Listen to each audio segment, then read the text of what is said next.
अस्सलाम वालेकुम, hello everyone. उम्मीद करता हूँ आप सब खैरियत से होंगे। आज जो हमारा टॉपिक है that's about modern novel Lord of the flies by William Golding. दोस्तों, इस पे ऑलरेडी मैं एक वीडियो बना चुका हूँ जिसमें मैंने विलियम गोल्डिंग की बायोग्राफी, की फैक्ट, सेटिंग, कैरेक्टर्स और लॉर्ड ऑफ द फ्लाइज जो टाइटल है, इसका मीनिंग, इसको मैंने डिस्कस किया था पहली वीडियो में। सो उस वीडियो का जो लिंक है डिस्क्रिप्शन में है, उसको ज़रूर देख लीजिएगा ताकि आगे जो समरी और थीम है इसको समझने में आसानी हो। सो आज जो हम डिस्कस करेंगे that's just about summary and theme. So time को वेस्ट किए बगैर लेट्स गेट स्टार्टेड। दोस्तों, इस नावल में वॉर के बारे में बताया गया है।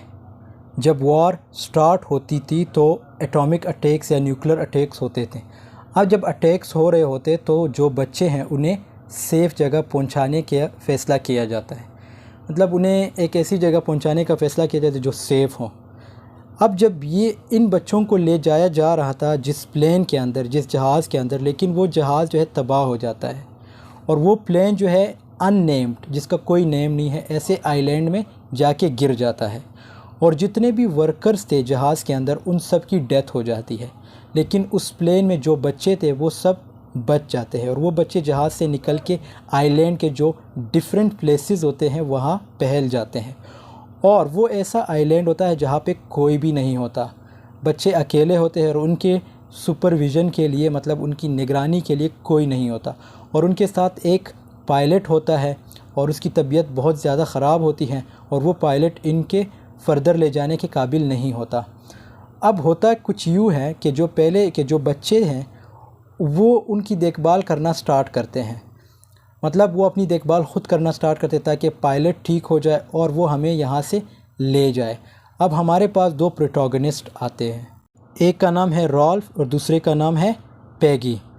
पैगी जो है इन सब में ओल्डेस्ट, हैंडसम, टैलेंटेड है और पैगी जो है ये अस्थमा का मरीज़ है और ग्लासेस वेयर करता है। और इसी के कैरेक्टर के थ्रू हमें पता लगता है यहाँ पे इनके ऊपर अटैक्स हुआ था और कहता है वी वॉज अटैक्ड। और पैगी जो है फैट बॉय है और ये बहुत ज़्यादा इंटेलिजेंट है। और पैगी एंड रॉल्फ जो है जब समंदर के पास होते हैं और रॉल्फ को एक काउंट शेल मिलता है। काउंट शेल ये काउंट शेल मिलता है। काउंट शेल को उर्दू में हम कहते हैं बुर्ज।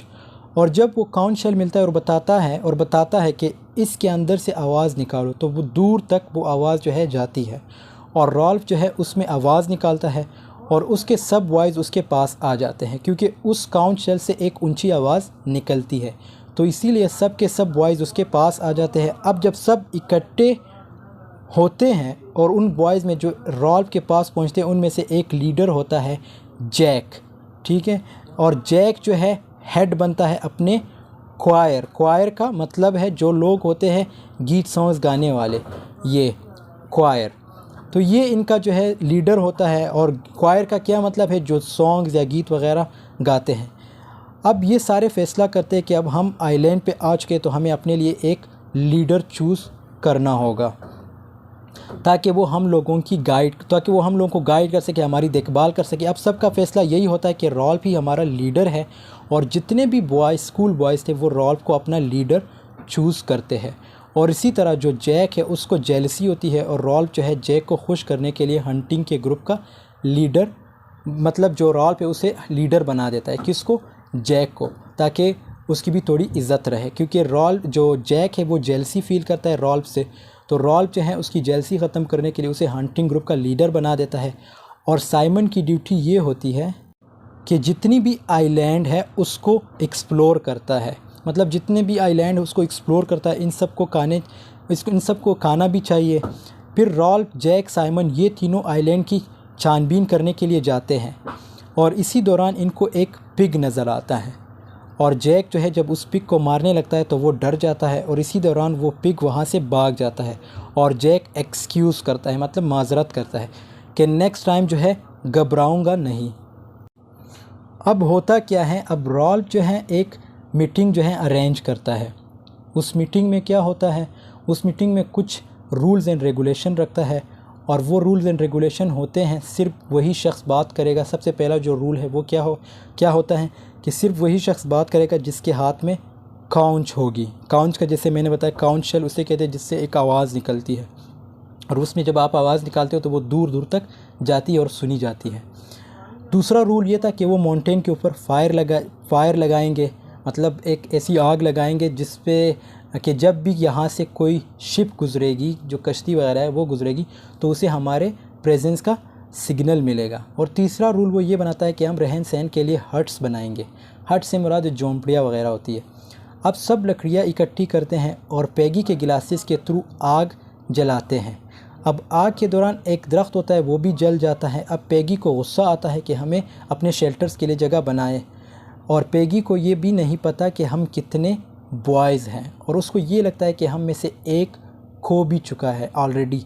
अब रॉल्फ कहता है कि हमें बिल्डिंग बनानी चाहिए अपने शेल्टर के लिए, और इसी दौरान जैक हंटिंग कर रहा होता है। जो पिग है, पिग के कुछ बॉयज़ होते हैं, मतलब पिग की हंटिंग कर रहे थे, और उसके साथ कुछ बॉयज़ होते हैं जो छोटे बड़े होते हैं, और कोई भी हेल्प नहीं कर पाते। मतलब कुछ ऐसे इस आइलैंड पे लड़के भी थे जिनकी एज बहुत छोटी थी, मतलब 6 ईयर्स थी। अब वो कोई भी हेल्प नहीं करते। तो कुछ बॉयज़ जो है जैक को क्वायर के अंदर, उनके ड्यूटी पे ये थी कि हंटिंग करके फूड लाना है। जैक की ड्यूटी तो यही थी ना कि उसने शिकार करनी है और जो खाने पीने का सामान है वो इकट्ठा करना है, हंटिंग करनी है। तो वो जो हैं फूड हंटिंग करके फूड लाना है, लेकिन वो हंटिंग की बजाय स्विमिंग कर रहे होते हैं। कौन? जैक और वो जो उसके जो बॉयज़ है, जो हंटर्स है उसके साथ, वो सारे क्या कर रहे थे? स्विमिंग कर रहे थे। अब कुछ यूँ होता है, रॉल्फ और जैक की लड़ाई होती है। रॉल्फ और जैक की लड़ाई होती है, और इस फाइट के बाद एक पर्दा होता है साइमन जो है ऐसा बंदा है जो हेल्प कर रहा होता है रॉल्फ की। अब साइमन जो है बाथ के लिए, नहाने के लिए चला जाता है, और रॉल्फ और जैक उसे ढूंढने के लिए जाते हैं बाथिंग फूल पे। लेकिन साइमन जंगल में अकेला वॉक कर रहा होता है, और उसको एक ओपन स्पेस मिलती है जहाँ पे फ्लावर्स एंड एरोमेटिक बुशेस होते हैं। अब टाइम गुज़रता है, जो लड़के हैं वो एडजस्ट या सेट हो जाते हैं, मतलब वो एक जगह पे एडजस्ट हो जाते हैं, और जो यंगेस्ट बॉयज़ होते हैं उनको लिटलन्स के नाम से ये वर्ड के नाम से बुलाया जाता है, जो सबसे यंगेस्ट होते हैं। और ये जो लिटलन्स है ये ज़्यादातर टाइम जो है फ्रूट की सर्चिंग में गुजारते हैं ताकि उन्हें कोई फ्रूट खाने को मिले, और जैक जो है अपनी हंटिंग जारी रखता है। और पेगी जो कि इनके अंदर आउटसाइडर कंसिडर किया जाता है, वो क्या होता है कि एक शिप आइलैंड के जो आइलैंड है उसके पास से गुज़र जाती है, लेकिन रुकती नहीं है। और पेगी जो है गुस्से में आके जैक को ब्लेम करता है कि तुमने फायर सही से नहीं जलने दी, और जैक कहता है मेरा काम है हंटिंग। और जैक जो है पेगी को पंच करता है, मतलब उसे मुक्का मारता है, और पेगी के गिलासेस का एक लेंस टूट जाता है, और फिर जैक और उसके साथियों को एक पिग मिल जाता है। अब वो पिग जब मिल जाता है, वो कहता है, जो जैक है वो क्या कहता है, kill the pig, cut her throat and bash her in, ये सेंटेंसेस कह देता है। और मारने के बाद वो एक जो है क्या करता है, डांस पार्टी परफॉर्म करते हैं। डांस पार्टी क्यों परफॉर्म करते हैं? क्योंकि उन्होंने एक पिग मारी है। और पार्टी के दौरान जो मॉरिस है, ये मॉरिस, ये एक करेक्टर है हमारे पास। करेक्टर्स की वीडियो ज़रूर देख लीजिए ताकि आप लोगों को करेक्टर्स इस समरी को समझने में आसानी हो।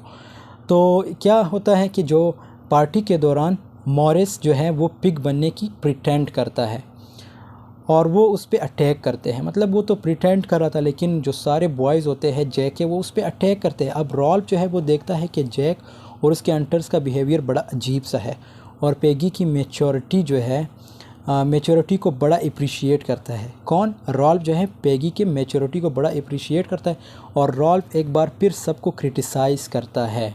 अगेन रॉल्फ जो है क्रिटिसाइज़ करता है कि तुम लोगों ने फायर नहीं जलाई, ना ही बिल्डिंग बनाने में हमारी हेल्प की, और कहता है कि फ़ायर बहुत इम्पॉर्टेंट है क्योंकि फ़ायर होगी तो कोई ना कोई रेस्क्यू करने आएगा। फिर रॉल्फ से पूछते हैं बच्चे कि क्या कोई हमें बचाने आएगा। मतलब वहाँ पे उस आइलैंड में, जैसे मैंने बताया था, कुछ ऐसे बच्चे भी थे जिनकी उम्र 6 साल की थी। तो वो रॉल्फ से पूछते हैं, रॉल्फ ओबियसली इनका लीडर है, तो लीडर से ही पूछा जाता है कि हमें बचाने के लिए कोई आएगा। रॉल्फ ख़ुद भी डर रहा होता है, लेकिन फिर भी कहता है हाँ ज़रूर। अब जैक जो है लिटलन्स का मजाक भी उड़ाता है, और जो बच्चे हैं वो ये समझते हैं कि यहाँ पे कोई बीस्ट भी है। अब यहाँ पे बीस्ट का जिक्र आता है कि means Ralph says there is no. अब मतलब बच्चों का क्या मानना है? बच्चे कहते हैं कि यहाँ पे कोई बीस्ट है, लेकिन रॉल्फ कहता है कि यहाँ पे कोई बीस्ट नहीं है। Ralph says there is no beast. उसके बाद फिर फिल कहता है, फिल भी एक लिटलेंस है, ये हमारे पास एक बच्चा टाइप है। तो वो क्या कहता है कि मैंने एक डरावना ख्वाब देखा है, जब मैं उठा तो दरख्तों में कोई हरकत हो रही थी।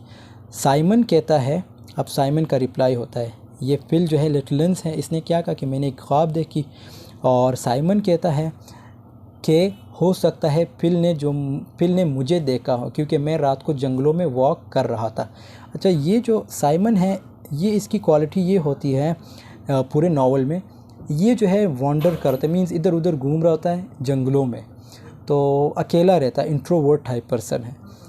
अब जब जब ये कहता है कि मैंने रात को ख्वाब देखा इस तरह दरख्तों में से कोई हरकत हो रही थी, तो साइमन कहता है कि नहीं, वो एक्चुअली में मैं ही था, मतलब रात को मैं ही वॉक कर रहा था जंगलों में। और इसी तरह जैक और रॉल्फ की फिर से लड़ाई होती है। अब जैक और रॉल्फ की फिर से लड़ाई होती है तो क्या होता है, और पैगी कहता है कि अगर जो जैक है वो चीप बन जाता है तो लड़के कभी नहीं बच पाएंगे। कौन कहता है? पैगी। पैगी किसका साथ दे रहा है ज़्यादातर? रॉल्फ का। रॉल्फ के साथ लॉयल है वो बंदा। अब जब पैगी ये कहता है कि अगर जैक लीडर बनेगा, चीफ बनेगा, तो बच्चों का बचना जो है मुश्किल होगा, क्योंकि जैक कहता है मैंने चीफ बनना है। अब जैसे ये वॉर का, मैंने जैसे बताया था ये वॉर का दौर था, तो जो एरियल मींस हवाई जो बैटल है वो चल रही होती है। अब हवाई जो है बैटल चल रही होती है, उसी में क्या होता है, एक जंगल में जहाज़ जो है तबाह होकर गिर जाता है। एक जंगल में जहाज़ तबाह होकर गिर जाता है और पायलट की जो है पैराशूट ना खुलने की वजह से पायलट की डेथ हो जाती है। The pilot dies. और फिर हमारे पास ये दो दूसरे कैरेक्टर्स आते हैं, सैम एंड एरिक, जिसको हम सैमेरिक भी कहते हैं। ये ट्विन्स होते हैं, जो कि ट्विन ब्रदर्स है। रात होती हैं, वो जो पायलट की डेड बॉडी होती है उसको 20 समझने लगते हैं। कौन समझने लगते हैं? ये दो कैरेक्टर्स। किसको 20 समझने लगते हैं? पायलट की डेड बॉडी को। और बाग के रॉल के पास आते हैं और उसे उठाते हैं, और जैक भी होता है उनके साथ। और जैक कहता है हमें शिकार के लिए जाना चाहिए। पैगी कहता है कि नहीं, हम सबको इकट्ठे रहना चाहिए। लेकिन जैक किसी की बात नहीं सुनता और रूल्स एंड रेगुलेशन की वायलेशन करता है और रॉल्फ को भी ओबे नहीं करता। रॉल्फ हालांकि इनका लीडर है, लेकिन उसकी भी जो है तौहीन करता है। उसकी जो रूल्स एंड रेगुलेशन रॉल्फ ने बनाए थे उसको फॉलो नहीं करता और अकेले चला जाता है। और एनीवे रॉल्फ जो है डिसाइड करता है कि वो हंटर्स को ज्वाइन करेगा ताकि वो बीस्ट को ढूंढने, और जैक एक विश जाहिर करता है। अब रॉल्फ ओबियसली इनका लीडर था, उसने ये डिसाइड की कि चलो अब जैक ये कह रहा है कि हमने शिकार करने जाना है तो चलो इसको ज्वाइन करते हैं। लेकिन अब जैक की एक और विश सामने आती है। वो विश, वो ख्वाहिश क्या होती है? वो ये जाहिर करता है कि वो सी के करीब, मींस जो समंदर है उसके करीब एक हट बनाने या अपना एक महल बनाने का सोच रहा है। अब जब हंटर्स बीस्ट की तलाश में निकलते हैं तो उन्हें एक बावर मिलता है। बावर, ये देखो, ये वहाँ पे मैंने लिखा है, फाइंड्स अ बावर एक ऐसे, मतलब पिग को ही कहा जाता है, जो पिग की ब्लड होती है या जो उसका गोश्त होता है उसको हम बावर कहते हैं। तो उसे एक बावर मिलता है तो उसको मार के हंटिंग के लिए निकालते हैं। अब जब सब वापस आते हैं तो रॉल्फ जो है पैगी को बताता है कि उन्होंने एक बीस्ट देखा। तो पैगी कहता है कि मैं अब इस बात का यकीन नहीं कर सकता। उसके बाद जैक जो है रॉल्फ को तंग करना शुरू कर देता है, उसको बुज़दिल कहना शुरू कर देता है और सब बॉयज़ पे अपना कंट्रोल करना शुरू कर देता है। और बॉयज़ को कहता है कि रॉल्फ को रिजेक्ट करें, मीन्स अपने लीडर मानने से उसे इनकार करे, और मुझे चीफ बनाओ, मतलब मुझे जो है लीडर बनाओ। कौन कह रहा है? जैक। किससे कह रहा है? बच्चों से, जो दूसरे बॉयज़ होते हैं उनसे कह रहा है। लेकिन बॉयज़ फिर भी रॉल्फ को सपोर्ट करते हैं। जैक को गुस्सा आता है और जैक अपना सेपरेट ग्रुप बना लेता है और साइमन बीस्ट को ढूंढने के लिए निकलते हैं। और हंटर्स जो है पिग वगैरह, जो सुअर वगैरह, उसकी हंटिंग करते हैं। और जैक जो है पिग का ब्लड मॉरिस जो है, ये हमारे पास एक करेक्टर है, उसका जो पिग का जो ब्लड होता है उसके चेहरे पे लगाता है और पिग का सर स्टिक के ऊपर। ये इम्पॉर्टेंट पैराग्राफ है। अब यहाँ पे क्या होता है, जैक जो है पिग का सर जो पिग का सर है स्टिक के ऊपर रख के जंगल में रख देता है और कहता है कि ये बीस्ट के लिए फीस्ट होगा, मतलब उसके खाने के लिए होगी। और फिर जैक सबको इनवाइट करता है कि तुम सब आ जाओ, आज हम एक फीस्ट से मुराद त्यौहार, तो त्यौहार इंजॉय करने वाले हैं। पिग की रॉल्फ और पैगी वो ज्वाइन जो है नहीं कर पाते क्योंकि उनकी ऑलरेडी इनसे साथ लड़ाई होती है जैक के साथ। तो वो इसकी ये डांस पार्टी, ये जो पार्टी जैक ने रखी है, ये मतलब उसमें शिरकत नहीं करते। अब दोस्तों कुछ यूँ होता है, अब स्टोरी में एक ट्विस्ट आती है। वो ट्विस्ट क्या है कि साइमन और रॉल्फ और पिग, सॉरी जैक को और फिर साइमन को और पिग जो उसका जो हेड है वो मिलता है। किसको? जैक और साइमन को।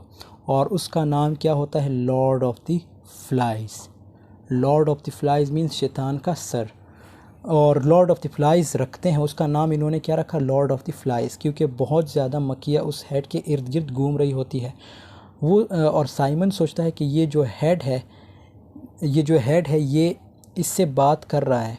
अब मतलब साइमन जब वो हेड देखता है, क्योंकि साइमन भी उस वक्त आ जाता है, क्योंकि हेड जो है जंगल में होता है, जो पिग का हेड है वो जंगल में पड़ा होता है, एक स्टिक के ऊपर होता है, और साइमन भी आ जाता है। और साइमन जो है क्या करता है, वो उस हेड से, मींस ऑब्वियसली वो मुर्दा है, लेकिन उससे जो है बात करना स्टार्ट करता है।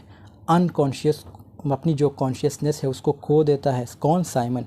और फिर चला जाता है माउंटेन्स के टॉप पर, और उसे पता चलता है वहाँ एक डेड पायलट पड़ा हुआ है। कौन जो है जो माउंटेन के टॉप पे चला जाता है? साइमन। और उसे जो है एक डेड पायलट पड़ा हुआ मिलता है, जिसको लोग बीस्ट समझ रहे थे। वहाँ पे मतलब कोई बीस्ट चीज़ नहीं होता, ये इनका सिर्फ एक वहम होता है। जो साइमन है वो जब माउंटेन के टॉप पे जाते हैं तो उसे वहाँ पे एक पायलट की डेड बॉडी मिलती है, जिसको लोग बीस्ट समझ रहे थे, और वो अपने बॉयज़ को बताने जा रहा होता है। और बॉयज़ जो है ये समझ रहे होते हैं कि ये बीस्ट है, तो वो साइमन को मार देते हैं। Means they attack on Simon and killing them. अब जब उसको मार देते हैं तो क्या होता है, वो टाइम रात का होता है, साइमन का फेस इनको सही से शो नहीं हो रहा होता, क्योंकि साइमन, इसलिए उसको भी मारा जाता है क्योंकि रात का टाइम होता है और साइमन का फेस जो है रिवील नहीं होता, तो इसलिए उसे जो है मार देते हैं। और आहिस्ता आहिस्ता रॉल्फ को जितने भी दोस्त होते हैं, रॉल्फ के जितने भी दोस्त हैं, वो रॉल्फ को छोड़ने लगते हैं। उसको छोड़ के किसके पास चले जाते हैं? जैक के पास। जबकि जो 2 ट्विन्स थे हमारे पास, सैम एंड एरिक, वो फिर भी रॉल्फ के साथ होते हैं, और साथ में पैगी, ये रॉल्फ के साथ होते हैं। और फिर वो अटैक करते हैं पैगी पर। अब कौन अटैक करते हैं? जैक फिर किस पे अटैक करता है? पैगी पर। पैगी के गिलासेस चुरा लेता है। फिर जब पैगी अपने गिलासेस लेने जाता है तो रोजर हमारे पास एक और करेक्टर है। रोजर जो है क्या करता है, उसके ऊपर एक चट्टान का हिस्सा फेंक देता है। पैगी की डेथ हो जाती है। सैम एंड एरिक को ज़बरदस्ती अपने ट्राइब का हिस्सा बना लेते हैं। रोजर जो है अपने ट्राइब का हिस्सा बना लेते हैं, किसको? सैम एंड एरिक को, और पैगी को मार के। पैगी को किस तरह मारता है? चट्टान का हिस्सा फेंक कर उसको मतलब चट्टान का हिस्सा उसके ऊपर फेंक के उसको मार देता है। रॉल्फ अपनी जान बचाने के लिए वहाँ से भागता है, और वो रॉल्फ को ढूंढने के लिए जंगल में आग लगा लेते हैं। तो वो जब आग लगा लेते हैं जंगल में, और उससे वो शिप आ जाती है। मतलब जब वो आग लगाते हैं तो जो ऑब्वियसली स्टार्ट में जैसे मैंने बताया, इन्होंने कहा था, फैसला किया था कि हम एक आग लगाएंगे, जिससे जो जब भी यहाँ से कोई शिप गुजरेगी तो उन्हें पता चल जाएगा कि यहाँ पे कुछ लोग हैं या आग लगी हुई है, तो हमारी मतलब हमारी जान बचाने के लिए वहाँ से आ जाएंगे। अब जब जैक जो है आग लगाता है तो क्या होता है, वहाँ पे एक ऑफ़िसर आता है, मतलब शिप आ जाती है, और एक ऑफ़िसर बाहर आता है शिप से, और ऑफ़िसर जो है रॉल्फ के पास गिर जाता है। रॉल्फ रोने लगता है, और रॉल्फ की लाइफ बच जाती है। तो जब रॉल्फ की लाइफ बच जाती है अपने दोस्त पैगी के डेथ पे, मतलब रॉल्फ जो है रो रहा होता है, और इंसान कितना बड़ा ईविल है इस पे रो रहा होता है। और इसी तरह नावल की एंडिंग हो जाती है। और राइटर कहता है इंसान का जो इनर है, मतलब जो इनर होता है, जो इसके अंदर जो इनर सेल्फ है, वो ईविल होता है। कौन कहता है? राइटर कहता है। तो यहाँ पे दोस्तों नावल की एंडिंग हो जाती है। आई होप आप लोगों ने समरी एंजॉय की होगी और समझ आई होगी। अब इसकी अगर थीम की बात करें तो सबसे पहला थीम है हमारे पास lord of the flies. Lord of the flies मतलब सिविलाइजेशन वर्सेस सेवेजरी, ये इसका पहला थीम है। Lord of the Flies is the conflict between the human impulse towards savagery and the rules of civilization, which are designed to contain and minimize it. Throughout the novels, the conflict is dramatized by the clash between Rolf and Jack. तो इसमें भी यही बताया गया है कि जैसे civilisation और सिविजरी की बात की गई है। पूरे नावल में क्या होता है कि रॉल्फ और जैक ये दोनों ऐसे करेक्टर्स हैं जो एक ग्रुप बना लेते हैं, मतलब क्लास डिफरेंस भी इनकी होती है। रॉल्फ जो है सिविलाइज्ड होता है, जैक जो है वो एरोगेंट टाइप होता है। Who respectively present civilization and savagery. The differing ideologies are expressed by each boy's distinct attitude towards authority, while Ralph uses his authority to establish rules. तो ये पूरे पैराग्राफ में यही बताया गया है कि जो रॉल्फ है वो ओबियसली रूल्स को मेंटेन करना चाहता है, रूल्स बनाता है, लेकिन जो जैक है वो रूल्स बनाने नहीं देता क्योंकि वो एरोगेंट टाइप होता है। और रॉल्फ के अंदर लीडरशिप की क्वालिटी होती है, मतलब लड़कों को जो है एक जगह इकट्ठा करता है, उन्हें सब कुछ जो उनके काम होते हैं उन्हें सौंप दिया जाता है। लेकिन जो जैक है उसका डिफरेंट माइंड होता है, वो सिर्फ हंटिंग को लाइक करता है, लोगों को मारना पसंद करता है, और वो इतना बड़ा ईवल बन जाता है कि आखिर में इवन इनका जो लीडर होता है रॉल्फ उसको भी आग लगाने की कोशिश करता है। दूसरा जो हमारे पास वो है थीम है वो है individualism versus community. One of the key concerns of Lord of the Flies is the role of the individual in society. Many of the problems on the island, the extinguishing of the signal fire, the lack of shelters, the mass abandonment of Rawls camp, and the murder of Peggy stem from the boys' implicit commitment to a principle of self-interest over the principle of community. बहुत खूबसूरत theme है ये इसका। इसमें ये बताया गया कि हम हमेशा अपने बारे में सोचते हैं, मतलब दूसरों के बारे में नहीं सोचते। अब जैसे होता क्या है कि जैक जो है वो इंडिविजुअलिज़म मतलब कम्युनिटी के बारे में नहीं सोचता, वो सिर्फ अपने बारे में सोचता है। वो इस तरह क्योंकि एक वक्त में जब मैंने बताया कि इसकी एक विश होती है कि मैं यहाँ पे अपना एक महल बनाऊँगा, यहाँ से नहीं जाऊँगा, यहाँ पे ही मैंने रहना इसी आइलैंड पे, और इस तरह। तो ये हमारे पास इंडिविजुअलिज़म वर्सेस कम्युनिटी को थीम है। और जो रॉल्फ है वो हमेशा कम्युनिटी के बारे में सोचता है, मतलब सबके बारे में सोचता है। फिर हमारे पास करेक्टर आता है द नेचर ऑफ ईवल।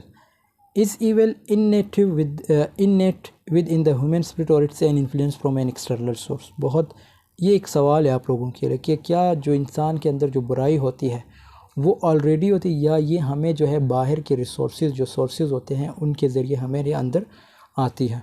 तो ये एक सवाल है, what role do societal roles, या ये सोसाइटी की वजह से हमारे अंदर आती है, हमारे जो आसपास माहौल होता है या जो हालात होते हैं उसकी वजह से हम हमारे अंदर जो है हमारी जो ईवल है, जो बुराइयां है वो अंदर से बढ़ जाती है और हम जो है एक मतलब एरोगेंट टाइप बन जाते हैं, जैसे जैक बन जाता है। क्योंकि जैक भी ओबियसली एक आम सा बंदा था, लेकिन वहाँ आइलैंड पे जाके उसकी जो है आदत जो अमाल है वो बिगड़ जाते हैं। लेकिन अगर इसके अपोजिट देखा जाए रॉल भी तो ओबियसली एक उसी टाइप का बंदा था, लेकिन वो नहीं बिगड़ता, वो उसी तरह रहता है। तो आपके ख़्याल में कि जो बुराइयां है वो हमारे अंदर ऑलरेडी एग्जिस्ट करती है, ईवल जो है ऑलरेडी एग्जिस्ट करता है, या ये हमारी सोसाइटीज़ की वजह से हमारे अंदर एग्जिस्टेंस इसकी आती है? So it's important to note that Golding's novel reject supernatural और रिलीजियस अकाउंट्स। तो ये एक चीज़ आप लोगों ने माइंड में रखना है कि जो विलियम गोल्डिंग है उसने रिलीजियस अकाउंट्स मतलब रिलीजियस चीज़ों से दूर हट के ये मतलब ये कंसेप्ट दिया था ईवल का। ये नहीं, इसमें आप लोगों ने रिलीजन को नहीं लाना है। सो आप लोगों ने सोच के समझ के इसका रिस्पॉन्स लिखना है, और ये भी उसी की एक्सप्लेनेशन है, ये आप लोग पढ़ लीजिएगा। अगर मैं पढ़ूँगा तो वीडियो काफ़ी लंबी हो जाएगी, इजी वर्डिंग में है।